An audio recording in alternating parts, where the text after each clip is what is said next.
മുതലപ്പുഴയിൽ മത്സ്യത്തൊഴിലാളികൾ റോഡ് ഉപരോധിക്കുകയാണ്. മത്സ്യബന്ധന ബോട്ടുകൾക്കും വള്ളങ്ങൾക്കും ഭീഷണിയാകുന്ന മണൽത്തിട്ട നീക്കം ചെയ്യാത്തതിൽ പ്രതിഷേധിച്ചാണ് ഉപരോധം തുടരുന്നത്. കളക്ടർ നേരിട്ട് എത്തണമെന്നാണ് പ്രതിഷേധക്കാരുടെ ആവശ്യം. കൂടുതൽ വിവരങ്ങളുമായി ടിൻഡു ദാസ് ചേർന്നുണ്ട്. ടിൻഡു, പ്രതിഷേധം കൂടുതൽ ശക്തമാകുന്ന സാഹചര്യമല്ലേ ഉള്ളത്? തീർച്ചയായിട്ടും വിഷ്ണു, പ്രതിഷേധം കൂടുതൽ ശക്തമാകുന്ന സാഹചര്യമാണുള്ളത്. ഞാനിപ്പോൾ നിൽക്കുന്നത് മുതലപ്പുഴയിലെ ഈ പ്രതിഷേധം നടക്കുന്ന പാലത്തിന് പുറത്താണ്. മുതലപ്പുഴയിൽ നിന്നും ചിറയൻകീഴ് ഭാഗത്തേക്ക് പോകുന്നതും മുതലപ്പുഴയിൽ നിന്നും പെരുമാതുറ അതുപോലെ തന്നെ വലിയവേളി ഭാഗത്തേക്ക് പോകുന്നതുമായിട്ടുള്ള പ്രധാന റോഡ് അടച്ചുകൊണ്ടാണ് മത്സ്യത്തൊഴിലാളികൾ സമരം ചെയ്യുന്നത്. കഴിഞ്ഞ 2 മാസത്തിന് മുന്നേ തന്നെ ഇവർ പലതവണ ആവശ്യപ്പെട്ടതാണ് ഈ അഴിമുഖത്ത് അടിഞ്ഞുകൂടിയിട്ടുള്ള മണൽ നീക്കം ചെയ്തു കൊടുത്ത് അവിടേക്ക് മത്സ്യബന്ധന യാനങ്ങളും മത്സ്യബന്ധന വള്ളങ്ങളും ബോട്ടുകളും ഒക്കെ കടലിലേക്ക് കൊണ്ടുപോകാനുള്ള, അതായത് കടലിലേക്ക് മീൻ പിടിക്കാനായി കൊണ്ടുപോകാനുള്ള സാഹചര്യം ഉണ്ടാക്കണമെന്ന് പല ഘട്ടത്തിലും ആവശ്യപ്പെട്ടതാണ്. പക്ഷേ മത്സ്യത്തൊഴിലാളികളുടെ ഈ ആവശ്യം സംസ്ഥാന സർക്കാർ കണ്ടില്ല എന്ന് നടിക്കുകയായിരുന്നു. അതിന്റെ സാഹചര്യത്തിലാണ് ഇവർ ശക്തമായിട്ടുള്ള പ്രതിഷേധ പരിപാടികളിലേക്ക് കടക്കുന്നത്. 2 തവണ ഇതിനു മുന്നേ തന്നെ സൂചനാ സമരം ഉണ്ടായിരുന്നു.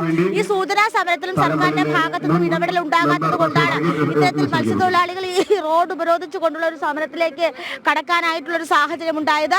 3 മാസങ്ങൾക്ക് മുന്നേ തന്നെ ഇത്തരത്തിലൊരു മണൽത്തിട്ട രൂപപ്പെടുമെന്ന് മത്സ്യത്തൊഴിലാളികൾക്ക് മീൻ പിടിക്കാൻ പോകാൻ കഴിയാതെ വരുന്ന സാഹചര്യം ഉണ്ടാകുമെന്ന് അറിയിച്ചതാണ്. പക്ഷേ സർക്കാരിന്റെ ഭാഗത്തു നിന്നുള്ള ഒരു ഇടപെടൽ ഉണ്ടാകാത്തത് കൊണ്ട് അതൊരു പ്രതിഷേധ പരിപാടിയുമായിട്ട് മുന്നോട്ട് പോകേണ്ടി വന്നു. എന്തായാലും വലിയ രീതിയിലുള്ള ഒരു പ്രതിഷേധം വരും മണിക്കൂറുകൾ പ്രതീക്ഷിക്കാൻ. കാരണം ഈ കളക്ടറോ അല്ലെങ്കിൽ സർക്കാർ പ്രതിനിധികളോ ഇവിടെ എത്തി ഇതിനൊരു പരിഹാരം കാണുന്നത് വരെ ആ പ്രതിഷേധവുമായി മുന്നോട്ട് പോകുമെന്നാണ് പറയുന്നത്.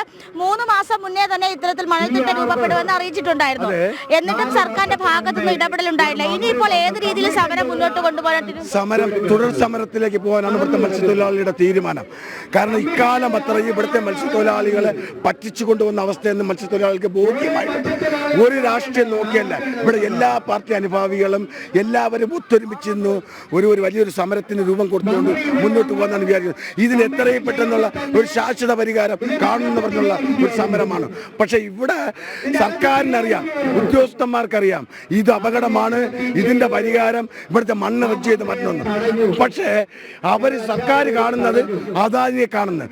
അദാനിയല്ല ഞങ്ങൾക്ക് വേണ്ടത്. ഞങ്ങൾ അത് അധികാരത്തിൽ കയറ്റിയ ഇവിടുത്തെ സർക്കാരിൻ്റെ, ഞങ്ങളുടെ കരച്ചിൽ കാണേണ്ടത് ഇവിടുത്തെ സർക്കാരാണ്, അല്ല അദാനിയല്ല. അദാനിക്ക് ചെന്ന് കഴിയേണ്ട അവകാശം ഉത്തരവാദിത്വമൊന്നും ഇവിടുത്തെ മത്സ്യത്തൊഴിലാളികളില്ല. ഞങ്ങൾ അധികാരത്തിൽ കയറ്റിയ സർക്കാരിനാണ് ഇതിനൊരു ശാശ്വത പരിഹാരം തന്നെ. അതിനുവേണ്ടിയാണ് ഈ സമരങ്ങൾ നടത്തിക്കൊണ്ടിരിക്കുന്നത്. ഇവിടെ അദാനി പൈസ തന്നതിന് ശേഷം മാത്രമേ ഇവിടുത്തെ സംവിധാനം അല്ല ഇവിടുത്തെ പണികൾ തുടങ്ങുമെന്ന് സർക്കാർ എടുക്കുന്ന ആ തീരുമാനം ഏറ്റവും വലിയ തെറ്റാണ്. വരുന്ന മൺസൂൺ കാലത്തിൽ തൊട്ടേ മുമ്പ് ഇതിനൊരു ശാശ്വത പരിഹാരം കാണണമെന്ന് മാത്രമേ ഇവിടുത്തെ മത്സ്യത്തൊഴിലാളികൾ എന്ന നിലയ്ക്ക് പറയാൻ സാധിക്കൂ. തീർച്ചയായിട്ടും അദാനിയും സംസ്ഥാന സർക്കാരുമായിട്ട് എന്തെങ്കിലും കരാറുണ്ടെങ്കിൽ അത് അവർ തീരുമാനിക്കുക. പക്ഷേ അതിനപ്പുറം മത്സ്യത്തൊഴിലാളികളെ ജീവനും സ്വത്തിനും സംരക്ഷണം നൽകുക എന്നതാണ് സർക്കാരിന്റെ ഉത്തരവാദിത്തം. കാരണം കഴിഞ്ഞ വർഷങ്ങളിലൊക്കെ ആയിട്ട് ഇവിടുന്ന് ജയിപ്പിച്ചു വിട്ട ജനപ്രതിനിധികൾ ഒരു ദിവസം പോലും ഇവരുടെ പ്രശ്നം കാണാനോ പരിഹരിക്കാനോ വന്നിട്ടില്ല. ഇപ്പോൾ എന്റെ പുറകിൽ കാണുന്നതാണ് ഇവിടുത്തെ പ്രധാനപ്പെട്ട അഴിമുഖം എന്ന് പറയുന്നത്. ഈ മുതലപ്പുഴ ഇവിടെ നിന്നുമാണ് കടലിലേക്ക് മീൻ പിടിക്കാനായിട്ട് പോകുന്നത്.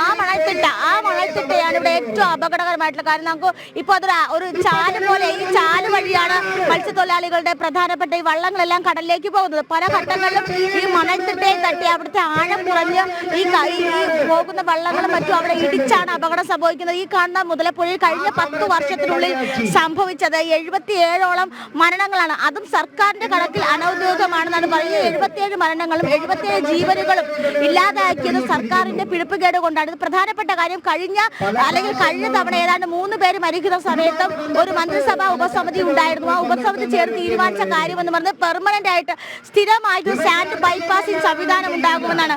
ആ ദൃശ്യങ്ങൾ കാണാൻ സാധിക്കുന്ന പോലെ ആ ഇരുമ്പ് കഷ്ണമാണ് സാൻഡ് ബൈപ്പാസിംഗ് സംവിധാനത്തിന്റെ ആ കഷ്ണം. അത് അവിടെ തുരുപ്പെടുത്ത് പോകുന്നതല്ലാതെ സർക്കാർ അതിനെ അല്ലെങ്കിൽ ആ ഒരു സ്ഥിരമായിട്ടുള്ള സംവിധാനം കൊണ്ടുവരാനായിട്ടുള്ള സർക്കാരുടെ തീരുമാനമുണ്ടായിട്ടില്ല. അപ്പോൾ ഇത്തരത്തിൽ സർക്കാരിന്റെ ഭാഗത്തു നിന്നുണ്ടായിട്ടുള്ള ഈ കനത്ത അനാസ്ഥ അല്ലെങ്കിൽ സർക്കാരിന്റെ ഭാഗത്തു നിന്നുണ്ടായിട്ടുള്ള ഗുരുതര വീഴ്ച ഈ വീഴ്ചകൾ പല ഘട്ടങ്ങളിൽ ചൂണ്ടിക്കാട്ടിയെങ്കിലും സംസ്ഥാന സർക്കാരിന്റെ ഭാഗത്തു നിന്നും അല്ലെങ്കിൽ സംസ്ഥാന സർക്കാരിന്റെ ഭാഗത്തു നിന്നും മത്സ്യത്തൊഴിലാളികളെ സംരക്ഷിക്കുന്നതിന് വേണ്ടിയിട്ടുള്ള നിലപാടുണ്ടായിട്ടില്ല എന്നത് ഏറ്റവും പ്രധാനപ്പെട്ട കാര്യം.